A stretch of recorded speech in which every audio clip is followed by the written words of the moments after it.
किसी लड़की को नीचा दिखाओ, किसी धर्म को नीचा दिखाओ।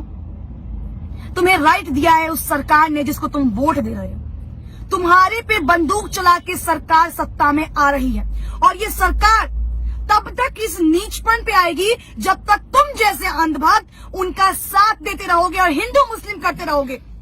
आज तो केवल हिजाब पे हुआ है सवाल खड़ा, आने वाले वक्त में देखो न जाने कितने मुद्दों पर सवाल खड़े उतरेंगे। महिलाओं का घर से निकलना ना बंद कर देना यार। कुछ दिनों में तो ऐसा ना हो कि अरे देखो हिंदू मुस्लिम लड़की घर से कैसे बाहर निकल रही है, उसको घर के अंदर डालो, क्योंकि वो मुसलमान है ना, वो पढ़ नहीं सकती, वो कॉलेज नहीं जा सकती। और तुम हिंदू हो ना, तो तुमने तो दुनिया में बहुत अपना नाम रोशन किया। केवल जय श्री राम के नारे लगाने से, केवल खुद को महादेव का भक्त बताने से ना तुम इस दुनिया के महापुरुष नहीं हो जाओगे। उन सभी वीडियो देखने वाले लोगों को मैं एक सवाल आखिरी में करना चाहूंगी, अगर हिंदू मुस्लिम करने से इस देश का विकास हो रहा है तो मैं कहती हूँ हर रोज हिंदू मुस्लिम करो हिंदू मुस्लिम। आज तो एक लड़की को शिकार बनाए हैं, 10 लड़कियों को शिकार बनाओ। अरे शर्म करो यार, नीचपन की भी हद होती है, और कितना गिरोगे तुम लोग।